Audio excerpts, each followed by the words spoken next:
ನಮಸ್ತೆ ವೀಕ್ಷಕರೇ, welcome to law point. ಕೇಂದ್ರ ಸರ್ಕಾರ 2026-27ನೇ ಸಾಲಿನ ಬಜೆಟನ್ನು ಮಂಡನೆ ಮಾಡಿದೆ. ಟಿವಿ ಚಾನೆಲ್ಗಳಲ್ಲಿ ನೀವು ಬರೀ ಗಲಾಟೆಗಳನ್ನ ನೋಡಿರ್ತೀರ. ಒಂದು ಕಡೆ ಇದು ಒಂದು ಅಮೃತಕಾಲದ ಬಜೆಟ್ ಅಂತಾರೆ, ಇನ್ನೊಂದು ಕಡೆ ಕರ್ನಾಟಕಕ್ಕೆ ಬರೀ ಖಾಲಿ ಚೊಂಬು ಅಂತಾರೆ. ನಿಜವಾಗ್ಲೂ ಏನಿದೆ? ಒಬ್ಬ ಜನಸಾಮಾನ್ಯ ಪ್ರಜೆಯಾಗಿ ನಿಮ್ಮ ಜೇಬಿಗೆ ಕತ್ತರಿ ಬೀಳುತ್ತಾ? ಈ ಬಜೆಟ್ ನಮ್ಮ ದೇಶದ ನ್ಯಾಯಾಂಗ ವ್ಯವಸ್ಥೆಗೆ ಏನು ಕೊಡ್ತಾ ಇದೆ? ಈ ವಿಡಿಯೋದಲ್ಲಿ ನಾವು ರಾಜಕೀಯ ಮಾಡಲ್ಲ, ಅಂಕಿ ಅಂಶಗಳನ್ನು ಮತ್ತು ಕಾನೂನಿನ ಅಡಿಯಲ್ಲಿ ಬಜೆಟನ್ನು ಎಳೆ ಎಳೆಯಾಗಿ ಬಿಚ್ಚಿಡೋಣ. ಈ ವಿಡಿಯೋನ ಕೊನೆಯವರೆಗೂ ನೋಡಿ, ಯಾಕಂದರೆ ಈ ಕೋರ್ಸ್ ಮತ್ತು ಹೊಸ ಕಾನೂನಿನ ಬಗ್ಗೆ ಮಹತ್ವದ ಮಾಹಿತಿ ಕೂಡ ಇಲ್ಲಿ ತಿಳಿಸ್ಕೊಡ್ತಾ ಇದ್ದೀನಿ. ಬನ್ನಿ ಶುರು ಮಾಡೋಣ. Welcome back to law point.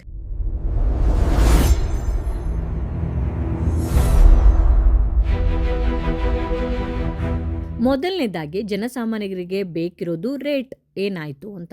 ಈ ಬಜೆಟ್ನಲ್ಲಿ ಗುಡ್ ನ್ಯೂಸ್ ಅಂದರೆ ಆರೋಗ್ಯ ಕ್ಷೇತ್ರದ ಕ್ಯಾನ್ಸರ್ ಸೇರಿದಂತೆ 17 ಬಗೆಯ ಜೀವರಕ್ಷಕ ಔಷಧಿಗಳ ಮೇಲಿನ ಕಸ್ಟಮ್ ಸುಂಕವನ್ನು ಸರ್ಕಾರ ಇಳಿಸಿದೆ. ಆಸ್ಪತ್ರೆ ಖರ್ಚಿನಿಂದ ಕಂಗಾಲಾಗಿರುವಂತಹ ಬಡವರಿಗೆ ಇದು ಒಂದು ದೊಡ್ಡ ರಿಲೀಫ್ ಅಂತಲೇ ಹೇಳ್ಬೋದು. ಇನ್ನು ಎರಡನೇದಾಗಿ ಟೆಕ್ನಾಲಜಿ.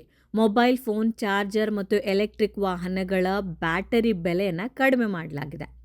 ಆದರೆ ಬ್ಯಾಡ್ ನ್ಯೂಸ್ ಏನಪ್ಪ ಅಂತಂದರೆ, ಧೂಮಪಾನಗಳಿಗೆ, ಸಿಗರೇಟ್ ಮತ್ತು ತಂಬಾಕು ಉತ್ಪನ್ನಗಳ ಮೇಲೆ ಟ್ಯಾಕ್ಸ್ ಜಾಸ್ತಿ ಆಗಿದೆ. ಜೊತೆಗೆ ಪ್ಲಾಸ್ಟಿಕ್ ಆಮದು ಸುಂಕ ಹೆಚ್ಚಿಸೋದ್ರಿಂದ ಪ್ಲಾಸ್ಟಿಕ್ ವಸ್ತುಗಳ ಬೆಲೆ ಏರಲಿದೆ.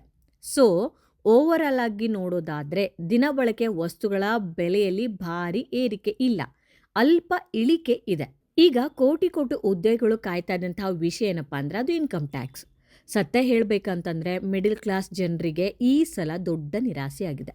ಹಳೆ ಟ್ಯಾಕ್ಸ್ ಸ್ಲ್ಯಾಬನ್ನೇ ಮುಂದುವರಿಸ್ಕೊಂಡು ಹೋಗಿದ್ದಾರೆ. ಯಾವುದೇ ದೊಡ್ಡ ವಿನಾಯಿತಿ ಸಿಕ್ಕಿಲ್ಲ.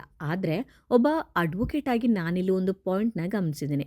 ಸರ್ಕಾರ ಸಿಂಪ್ಲಿಫೈಡ್ ಟ್ಯಾಕ್ಸ್ ಫೈಲಿಂಗ್ ಬಗ್ಗೆ ಮಾತನಾಡಿದೆ. ಹಿಂದೆಲ್ಲ IT ರಿಟರ್ನ್ಸ್ ಫೈಲ್ ಮಾಡೋದು ಅಂದರೆ ತಲೆನೋವಾಗ್ತಾ ಇತ್ತು.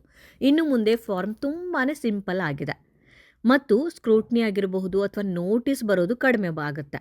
ಇದು ಈಸಿ ಆಫ್ ಲಿವಿಂಗ್ ಅಡಿಯಲ್ಲಿ ಬರೋದ್ರಿಂದ ಕಾನೂನು ತೊಡಕುಗಳನ್ನು ಕಡಿಮೆ ಆಗುತ್ತೆ ಅನ್ನೋದು ಸಮಾಧಾನಕರ ಸಂಗತಿ ಅಂತಲೇ ಹೇಳಬಹುದು. ಈಗ ಬರೋಣ ಇವತ್ತಿನ ಟ್ರೆಂಡಿಂಗ್ ವಿಷಯಕ್ಕೆ. ಕರ್ನಾಟಕಕ್ಕೆ ಅನ್ಯಾಯ ಆಯಿತಾ? ನೋಡಿ, ಸೋಷಿಯಲ್ ಮೀಡಿಯಾದಲ್ಲಿ ಬರುವಂಥ ಎಲ್ಲ ಪೋಸ್ಟ್ಗಳನ್ನು ನಂಬೋಕ್ಕೆ ಹೋಗಬೇಡಿ. ವಾಸ್ತವ ಏನಪ್ಪ ಅಂದರೆ 16ನೇ ಹಣಕಾಸು ಆಯೋಗದ ಶಿಫಾರಸಿನ ಪ್ರಕಾರ ಕರ್ನಾಟಕಕ್ಕೆ ತೆರಿಗೆ ಪಾಲಿನಲ್ಲಿ ಈ ಬಾರಿ ಸುಮಾರು 11,173 ಕೋಟಿ ರೂಪಾಯಿ ಹೆಚ್ಚುವರಿ ಹಣ ಬರ್ತಾ ಇದೆ.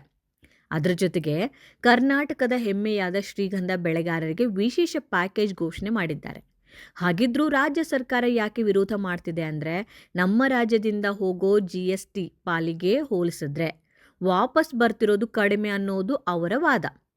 ಇದು ಒಕ್ಕೂಟ ವ್ಯವಸ್ಥೆಯಲ್ಲಿ ಯಾವಾಗಲೂ ನಡೆಯುವ ಚರ್ಚೆ. ಆದರೆ ಚೊಂಬು ಅಂತ ಹೇಳುವಷ್ಟು ಪರಿಸ್ಥಿತಿ ಕೆಟ್ಟದಾಗಿಲ್ಲ. ಅನುದಾನ ಬಂದಿದೆ ಅನ್ನೋದು ರೆಕಾರ್ಡ್ ಹೇಳ್ತಾ ಇದೆ. ಇನ್ನು ನಮ್ಮ ಚಾನೆಲ್ನ ಸ್ಪೆಷಲ್ ಸೆಗ್ಮೆಂಟ್ ಏನಂದರೆ, ಕಾನೂನು ಕ್ಷೇತ್ರದಲ್ಲಿ ಈ ಬಜೆಟ್ ಏನು ಕೊಟ್ಟಿದೆ ಅಂತ. ಸರ್ಕಾರ ಈ ಕೋರ್ಟ್ಸ್ ಹಂತ 3 ಯೋಜನೆಗೆ ಸಾವಿರಾರು ಕೋಟಿ ಮೀಸಲಿಟ್ಟಿದೆ. ಇದರ ಲಾಭ ನಿಮಗೇನಾಗುತ್ತೆ ಅನ್ನೋದಾದರೆ, ವರ್ಚುವಲ್ ಹಿಯರಿಂಗ್ ಅಂದರೆ ನೀವು ಸಣ್ಣ ಪುಟ್ಟ ಕೇಸ್ಗಳಿಗೆ ಕೋರ್ಟ್ಗೆ ಅಲೆದಾಡುವ ಅವಶ್ಯಕತೆ ಇರೋದಿಲ್ಲ. ವಿಡಿಯೋ ಕಾನ್ಫರೆನ್ಸ್ ಮೂಲಕವೇ ವಿಚಾರಣೆ ನಡೆಸಬೇಕಾಗುತ್ತೆ. ಇನ್ನು ಡಿಜಿಟಲ್ ರೆಕಾರ್ಡ್ಸ್, ಹಳೆ ಕಡತಗಳನ್ನು ಕಳೆದು ಹೋಯಿತು ಅನ್ನೋ ಭಯ ಇರಲ್ಲ. ಎಲ್ಲವೂ ಕೂಡ ಡಿಜಿಟಲೈಸ್ ಮಾಡಲಾಗತ್ತೆ. ಹೊಸ ಕಾನೂನು ಜಾರಿಗೆ. ನಿಮಗೆ ಗೊತ್ತಿರೋ ಹಾಗೆ BNSS ಹೊಸ ಕಾನೂನುಗಳು ಬಂದಿವೆ. ಅದನ್ನು ಜಾರಿ ಮಾಡಲು ಪೊಲೀಸ್ ಠಾಣೆಗಳಲ್ಲಿ ಅಪ್ಗ್ರೇಡ್ಗೆ ಹಣ ಬಿಡುಗಡೆ ಮಾಡಿದ್ದಾರೆ. ಸೊ ಮುಂಬರುವ ದಿನಗಳಲ್ಲಿ justice delayed is justice denied ಅನ್ನೋ ಮಾತು ಬದಲಾಗಿ ತ್ವರಿತಗತಿಯಲ್ಲಿ ನ್ಯಾಯ ಸಿಗಬಹುದು. ಒಟ್ಟಾರೆ ಹೇಳೋದಾದರೆ ಫ್ರೆಂಡ್ಸ್, ಇದು ಎಲೆಕ್ಷನ್ ಬಜೆಟ್ ಅಲ್ಲ, ಇದೊಂದು ಡೆವಲಪ್ಮೆಂಟ್ ಬಜೆಟ್ ಅಂತ ಸರ್ಕಾರ ಹೇಳ್ತಿದೆ. ರೋಗಿಗಳಿಗೆ ಔಷಧ ಅಗ್ಗ ಆಗಿದೆ, ಹಾಗೆ ಕೋರ್ಟ್ ಕಚೇರಿಗಳಿಗೆ ಹೈಟೆಕ್ ಆಗ್ತಾ ಇವೆ. ಆದರೆ ಮಿಡ್ಲ್ ಕ್ಲಾಸ್ ಜನರಿಗೆ ಜೇಬಿಗೆ ನೇರವಾಗಿ ಲಾಭ ಕಾಣಿಸ್ತಿಲ್ಲ ಅನ್ನೋದು ಕೂಡ ಸತ್ಯ. ನಿಮ್ಮ ಪ್ರಕಾರ ಈ ಬಜೆಟ್ ಪಾಸ್ ಅಥವಾ ಫೇಲ್? ಕರ್ನಾಟಕಕ್ಕೆ ಸಿಕ್ಕಿರೋ ಅನುದಾನದ ಬಗ್ಗೆ ನಿಮ್ಮ ಅಭಿಪ್ರಾಯ ಏನು?